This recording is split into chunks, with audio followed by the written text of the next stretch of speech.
Up on what Julia said earlier about the number of women transitioning to men having gone up. Did you say it was 4,000%? Yeah, it's ridiculous. I thought that was quite interesting because I have actually had to do a few change of name deeds for young people who want to transition, and they have all been female to male, and they're all under 18, and they wanted to change their gender. You can't do that in this country until you're 18. No. And obviously if that's what they choose to do, that's fine. I don't know anything about them. I don't know where they're coming from. At the end of the day, I'm paid to produce a document, and I will do it, and I do not judge them. But I've got a young female member of staff at the moment, and she's young, she's under 18, and other people as well have said this, that they feel it is almost becoming a fad with young people. And I think it is.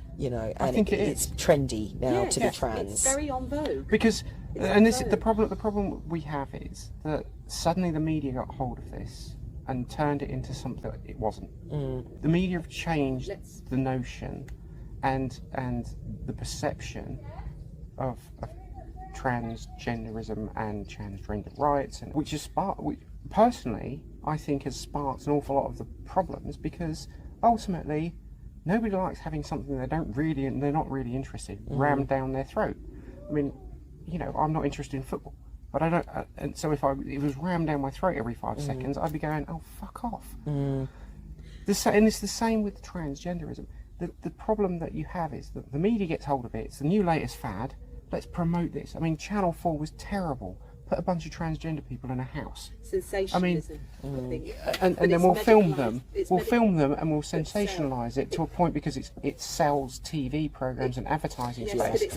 And it's not doing any favours for the people involved. You then create another level of divisionalism from what the original agenda was to something that is now a media sensationalised agenda. But we're on it now, and the common sense has kicked It's in. gone. No, the common sense is lost. That's the problem. Well, the common sense is starting to kick in. I sent you that podcast with the lady. I don't think the common. I was about to mention Helen Joyce. I'm not sure common sense has kicked in, because I think Well, if you use the problem is that you've got this polarized division of people that do not agree with each other, never will in a million years. Nobody's coming at it from an open perspective from either side, the trans side or But apparently there's parents who even are wanting to encourage it now. They've got a son who's very feminine. Oh, he must be a girl. Which is parents wrong. Are even from my perspective, that's wrong. railroading it. That's wrong. Because it's an escapism. Because instead of doing parenting, they're using to get out. I've got an effeminate son. Oh, he must be transgender. Yeah, instead of dealing with the core issues of having an effeminate son. Do you agree with some of these people, what they're saying? Because I do, that say, parents would rather have a trans child than a gay child.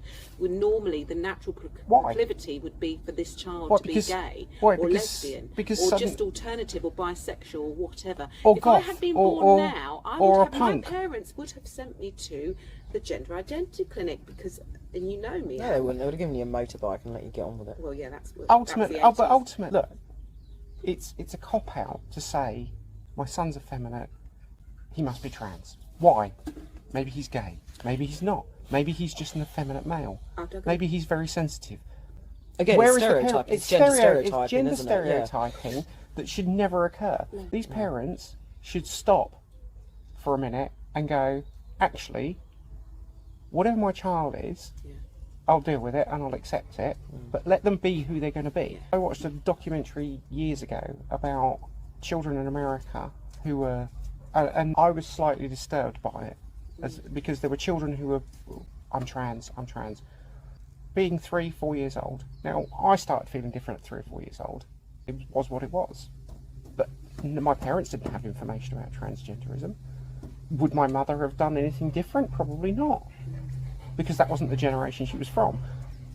But the problem is that sometimes I think too much information and too much of this indoctrination, instead of having common sense about, actually, you know what, just kids, let this play out, these are children. Creativity, let's just be ultimately creative. My 4-year-old daughter is calling herself a boy, and she thinks she's a boy. By the time she hits puberty, with Angela Shiloh Jolie Pitt, she was always dressing as a boy, traditionally male dress, and now she's just like any other girl, exactly. Really, with long hair, and I think social media has such an influence on children that when you look at teenagers going through puberty, you get unrealistic images of women in social media. Yeah. That young girls are striving to be a Kim Kardashian, for God's sake. I mean, for fuck's sake, why not?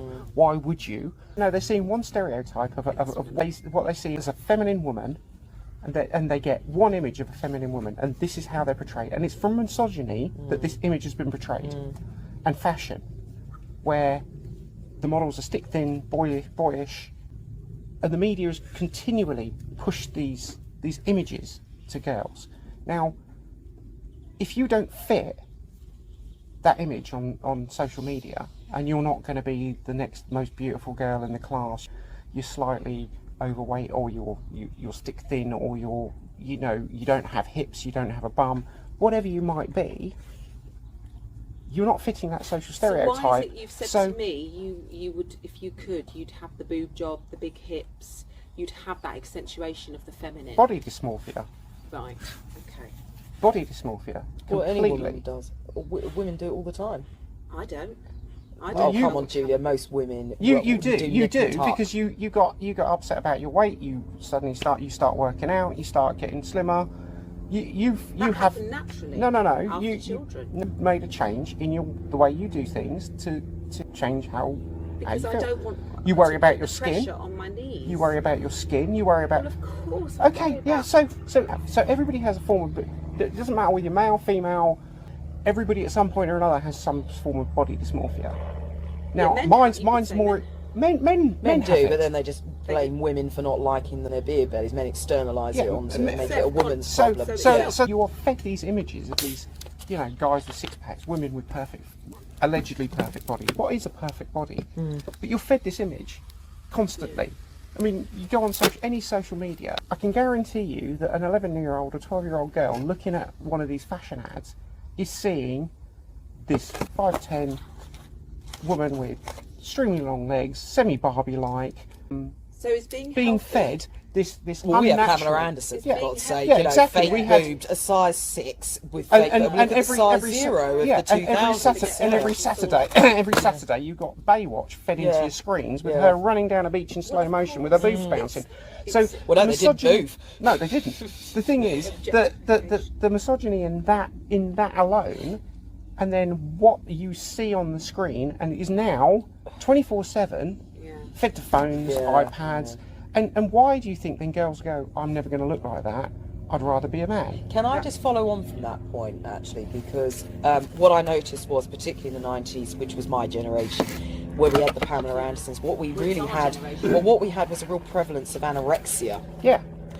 Is now trans becoming the new anorexia? I believe so. But what I would say is that every girl had very conspicuous anorexia, and what I mean by that was they liked to make a show of the fact they were course. anorexic because it got sympathy from their peers. Yep. And it was a bit attention seeking. Now, I'm not saying that people, can I just please say, there are genuine cases of anorexia and they should be taken seriously, and a lot of anorexics do suffer very silently, and it is a genuine disease. I'm aware of that, and I do know people who've had anorexia, orthorexia, bulimia, but there were also a few girls, and actually this will fall into female narcissism, which I want to do next week, who were making a display of, oh, I'm not going to eat, or letting everybody know they were throwing up because it got them attention. And I feel in some ways, and I'm going to be hated for saying this probably, but from some of the people I've seen, the young people under 18s who want to change their names and say they want to change their gender, I do feel it's almost Attention seeking. It is a bit attention seeking. Yeah, and So,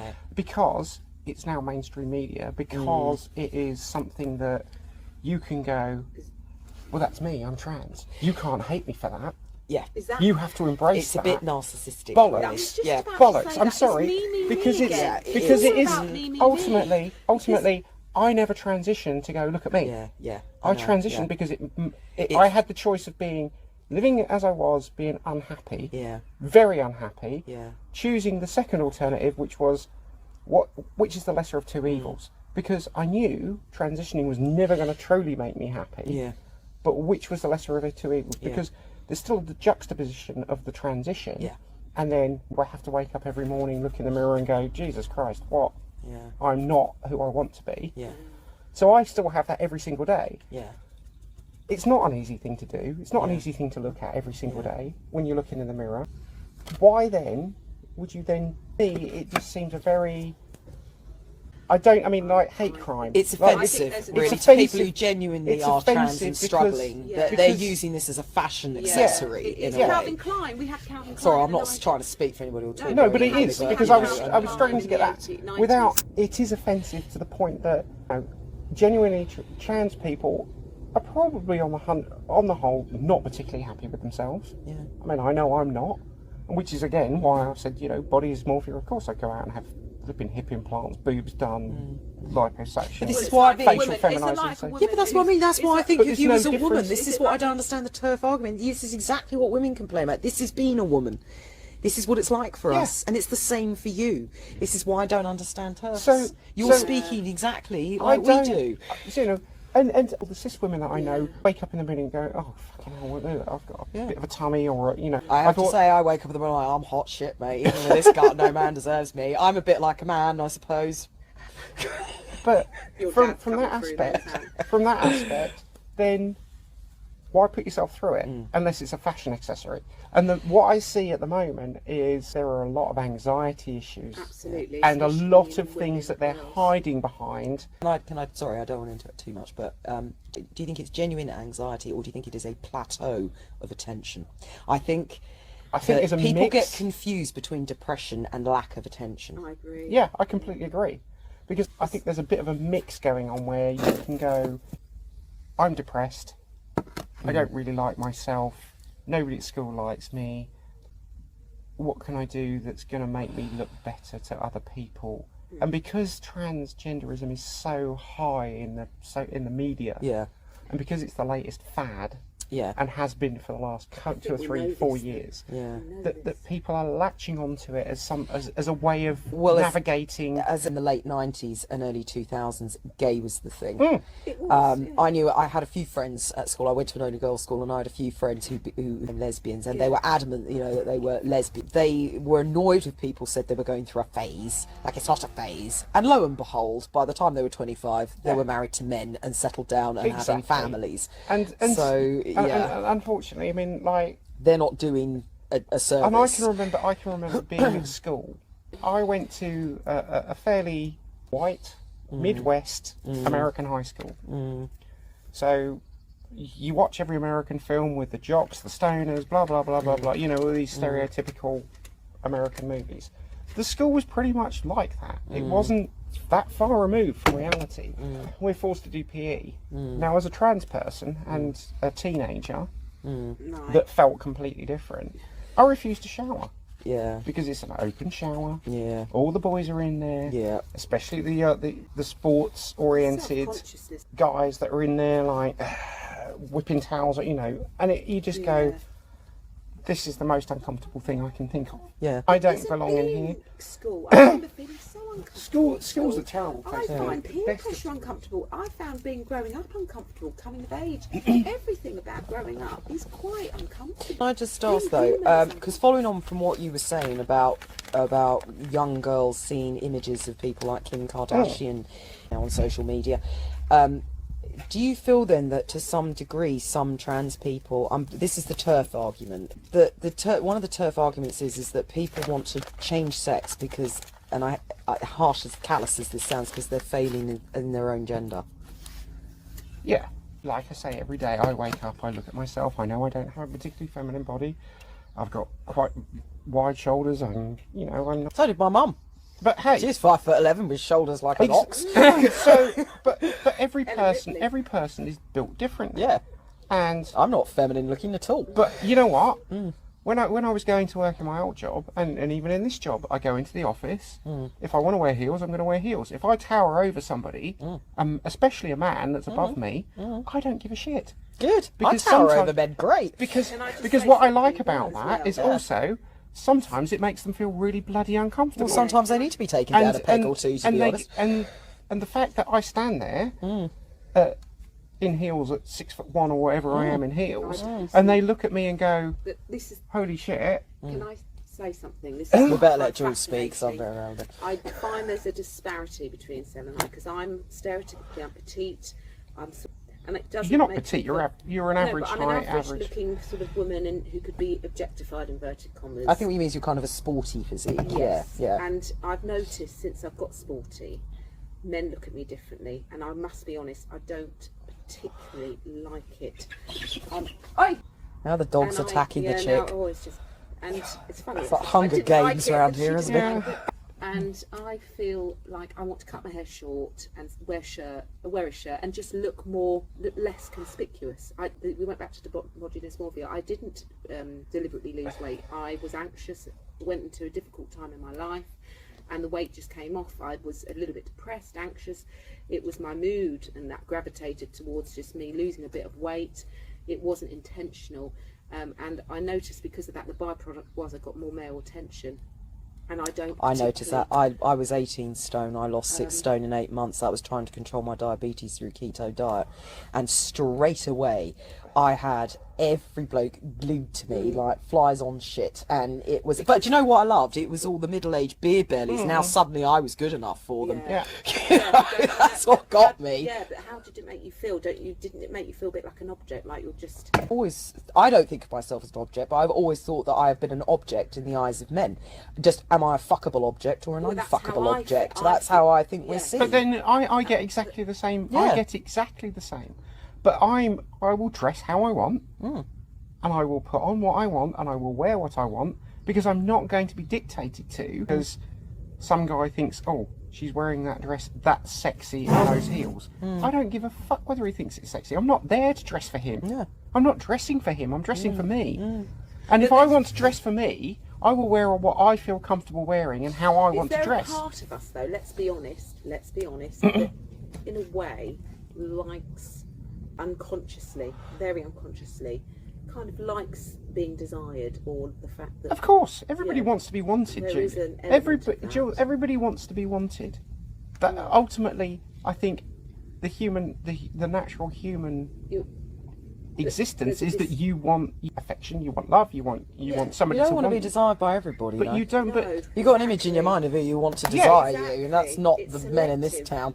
It's selective. But I mean, I've been in jeans and a t-shirt, and on 2 occasions I've been propositioned. One was physically groped, and somebody tried to shove their tongue down my throat.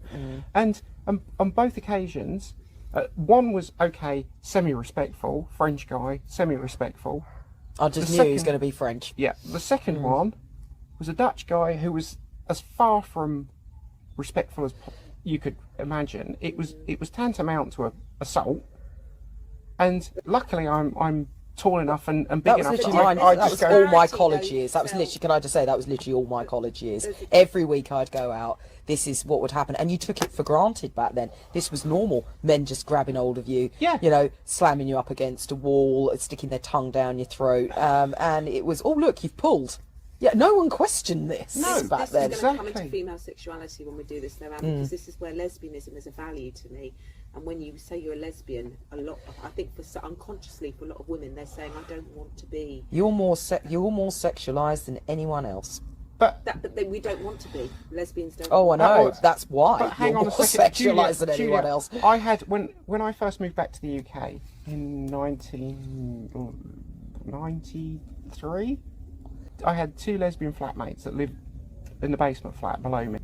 I worked with one of them, the feminine one. Yes. And I hate using that term because it's Again, stereotypical. Again, isn't it? Yeah. stereotypical. But the other one wore a bomber jacket and like 18-hole DMs. Butch. Really butch. Shaved head, like flat top haircut. Now, I have never, in my life, in any relationship with a female, struck them in any form. Never hit them. I went to work one day. The girl that lived 2 floors below me that I worked with came in wearing sunglasses. I was like, are you okay? And she broke down in tears. And I was like, is there anything I can do? She wouldn't tell me what was going on, up to her at the time. And then about, 3 or 4 days later, she was banging on my flat door, opened the door, she came steaming in. I went, what the hell's going on? Her girlfriend was beating the shit out of her on a regular basis. Now, you're saying that lesbians don't do this sort of stuff, They do. But this happens, do. and I'm not she was saying being they don't, beaten that's on a not my regular point. basis. Can I just say, actually, I've very rarely done gay divorce. Very rarely. Divorce is high in non-women. It's higher. The only two people who've come to me for advice on divorce were lesbian couples. I've never had male gay couples. Do you know why that Not is? a single Do one. you know why they're saying that is? Because gay men are much better at negotiating open relationships, and they can compartmentalise. I think women, and by nature, But why a bit does it more need to be an restless. open relationship, Julia? I think women are better when they're in communities among other women. I actually don't even know if I women think- are better with But I think you're- setups. That's Can the I thing. just say though, relationships are complex. yeah, but we tend to dump gay men and lesbians into the same category Exactly, just because and they they're happen not. to be gay. My experience of lesbians, generally apart from you, is that I hate to say this, like the butch types, they don't like me, and they can be quite possessive of their, especially gay male friends, and tend to see women quite a lot as a threat. Yeah. I'm not saying this of all of them. I'm just saying this has been my experience.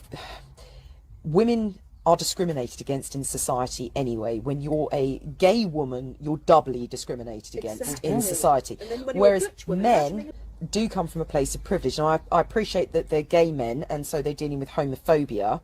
But to some extent, homosexuality can be hidden, okay? So I'm not undermining at all their experiences and what they've gone through. And yes, there are gay men who are quite out there and like, oh, hello, I'm gay, you know, and advertise it everywhere, and they're not ashamed of it, which is absolutely fine. So they will get a lot of homophobic shit. But there are also gay men who manage to minimise the amount of homophobia that they're receiving. But I think the thing is with men is men do respect men. They have an innate respect for other men that they don't have for women. And I think that's why gay men work in relationships with each other, because there is a mutual respect.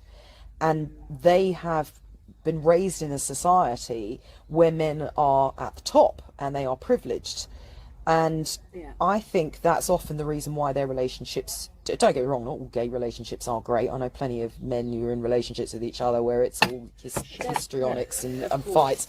But, you know, I think that's generally why you don't see so much divorce, because they just get on. Like I said, there's a sort of mutual respect there. The problem with male-female relationships is it's always unequal. And generally, with straight cis men, I keep going back to them, is that they see a woman as a maid and an incubator and as a chattel, as a mum figure. Or just dump it on her. She'll do it. She'll do it. Yeah. But I even see it with my gay male friends. They can be very sexist. It's like, oh, woman, you're there, you can do it, you organise it, you deal with it. You know, not all of them, but some of them. I had a relationship because I'll put it out. I'm bisexual, so it makes no difference to me whether it's man or woman. So I'm now the greedy one. Yeah. Okay. But I had a relationship with a guy who, oh my god, I mean, like, talk about needy and childlike, and I was like, Jesus Christ, I'm here, like, cooking, cleaning, looking up, and it became an emotional, like, Jesus, you're a grown man, for fuck's sake, just Was this get before or on. after you transitioned? After. Honestly, why the fuck would you put up with this day in, day out? And I didn't. Yeah. And I went, this is not happening. Yeah. I am not putting up with this being an emotional crutch day in, day out when I've got my own shit to deal with. Then on top of that, try to look after the house, cook, clean, do all the other bits and pieces, shopping. From that point of view, I was like, I've probably got more in common with a cis woman in a relationship because I'm dealing with what appears to be a toddler.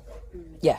In a grown man. toddler. In a grown Yeah. man. Context this as well. So this is pre-children, and I do believe that, especially when women have children, in my experience, your sexuality. The cock is encroaching, by the way. I know. It just marched Well, this towards is, me. I know. Don't worry. I won't be around for That long. was definitely going in my roast. I'll make You sure. heard that? And I'll make sure It's run off now. And I'll fatten him up for you, Okay. just for you. Really want to make this point now, very emphatically, that I almost feel I don't have a sexuality. My sexuality was very penned in. I feel my role is caregiver. That's a part of this cultural milieu. You're thinking about just caring for others and caregiving. Your sexuality reduces to nothing, and you just become the mother. And so I think we're going back into pre-children now. We're tapping into our history, and that's fine. But but I'm just saying that's not who we are now. we're very much well and truly entrenched in child rearing, and when that happens, your sexuality almost becomes obsolete. But this is something, I'm just bringing this in because we will be talking about this in the week to do with motherhood. But again, this I will mean, be enveloped in from my the motherhood podcast. But from my perspective as well, my sexuality is not that interested in. My time is taken up with children, two daughters. That's what I've just working. But I know at least 3 trans people, and a common thing I've found amongst them, again, I'm not stereotyping, I don't want to box anybody, but the common thing I've found, one of my friends, I've known them since before they transitioned, to the others I didn't know them before transitioning. The first thing I found is seems to be a high prevalence of autism, but that might just be in the alternative scene, to be honest. And I don't mean mild autism either. So the second thing that I've noticed is that they don't seem to be interested in sex. They're not interested in getting relations, unless they are, and they're just not telling me for whatever reason. But one of my friends who transitioned to female with relative ease, to be honest, because when she was a man, she was quite effeminate anyway, you know. So and most men do believe that she's a woman, and she's a very attractive woman, so she garners a lot of male attention. But she's repulsed by sexual attention. There's not a single. I don't think she's ever been out on a date. I don't think she's had sex since she had a change, and that's what I'm saying. It's not for want of trying. I don't even know whether she's gay or straight. I don't know whether she's bisexual, and I don't want to ask because it almost becomes freak showish, doesn't it? Oh, tell me how you do this, tell me how you do that. Yeah, of course it does. And I don't want to ask. I think it's rude, it's disrespectful. But with both of my other trans friends as well, I've never known them to be in a relationship, and I don't see them looking for relationships. I mean, is that a thing, to lose sexuality? Is it? No, I don't think it's a thing. I think not a thing. I mean, is it like a byproduct possibly of the transitional phase? You become engrossed in a role of caregiving, Anne. Not with children. Not with children. I'm talking about pre-children. I'm talking about my friends. It wasn't. I mean, so when I transitioned, it wasn't high on my agenda. But then I've never had a particularly high sex drives, but maybe that's a byproduct of being trans. Maybe they need to do some studies into it. I don't know, but it was never high on my priority. Because this is the thing that comes back to the old argument, oh, men are going to go around sexually assaulting women in toilets. No, they're not. If anything, I find, again, I'm going to sound incredibly offensive, but if anything, they come across as asexual. Yes, I agree. I'm sorry, I'm very passionate about this because I believe there is an aphorism in what you just said. There's reality in this.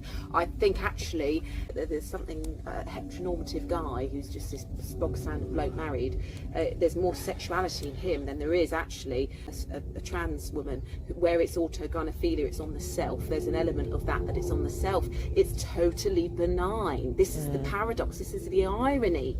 There isn't actually predatory. This is where it gets so convoluted, because to be trans is on the self. It's about self-identity, thinking about the self. When you're thinking about yourself, you're not actually thinking about harming others. It's the opposite. But it's the opposite to being predatory. Anne. It's the opposite to being predatory. This is why, in fact, if anything, they are preyed on, I find, rather than preying on others. But what I'm saying is, TERFS may well say that's because trans people are thinking that women are asexual, because women's sexuality, it's not acknowledged. As far as men concerned, it didn't exist. The female orgasm was a myth. And I mean, I don't agree with this view. I don't think trans people think that women don't have a sexuality. No, I think it's not that. From my perspective, women are much more sexual than men are. Is it a choice? Is it because they're afraid? Are they afraid of what would happen if they did get married? If they did find somebody? I don't think so. I think there is a sense of, and I'm speaking for myself, there is a certain sense of self-loathing being trans. Really? I think so. That's a shame. I think it's deep. I don't think it surfaces daily, but from my perspective, and I can't speak for other trans people, but from my perspective, there is a sense of self-loathing because you were not born in the body that you think you should have been in. But do you still feel that now? Of course I do. Really? Every day. Every single day. Every single day. And it never goes away. It never goes away. When women feel lonely, they tend to reach out to community, other women, social causes. But hang on a second. When men feel lonely, Hang on a second. No. It's not about. You're now pigeonholing me into a bracket of men and women. I'm neither. So how does that work when do I reach out to other trans people that also feel that sense of self-loathing and dysmorphia? So where do you get the solace from? There is no solace. There is no. Well, it's all quite new, really, isn't it? I know trans has been around for a long time, but really the normalisation of it it's only really in the last couple of years. And it's not even normalisation, because it's sensationalism. And the thing is that I think they're sensationalising, though, to normalise. Yeah. You know, to say that these are not freaks, these are not one-offs. Stop making out that they're like an alien species. Exactly. You know, they are just like everybody else. They're people. And to do that, it's like with the gay movement in the 90s, they've got to ram it in your face. It's a bit like the civil rights movement of the 60s, you've got to ram it in the face. And it's what Stop Oil are doing now with their own campaign. And I completely agree that for things to become normalised, you have to ram something down people's throat. And it will piss off the opposing argument. Of course to it be does. honest. And But it did with the gay rights. It did. It even annoyed me at the time, because I was basically being told I was homophobic unless I snogged a woman. And I was like, well, I don't have to stick my hand in a furnace to know it's going to hurt. Yeah, exactly. Don't bully me into this. And I did find the 90s quite bullying, to be honest, because, like you say, there was no opposing platform. Yeah. And then that created a massive backlash in the 2000s because of it. And, you know, we went, again, very, I think, quite far right in our views towards women and gays, and I think, and I find it a shame, actually, that a lot of gay men in particular seem to hate on camp gays because of it. They hate them. I've not met a single gay man who tolerates a camp gay man. No. And yet, if we didn't have camp gays, they wouldn't have their rights. No, you wouldn't be able to walk down the road holding your boyfriend's hand, because it was those people who put themselves out there, you know, to the most extreme point that they could, got those rights, and because they had to do it so unashamedly, that they, to make their point, to say, I'm not going to put up with being bullied, I'm not going to be made to feel bad. So I do kind of understand sensationalism from that point. I understand why it's necessary and it has to be so extreme. And unfortunately, I think with everything, we have to go through this phase of making it a fad and a trend.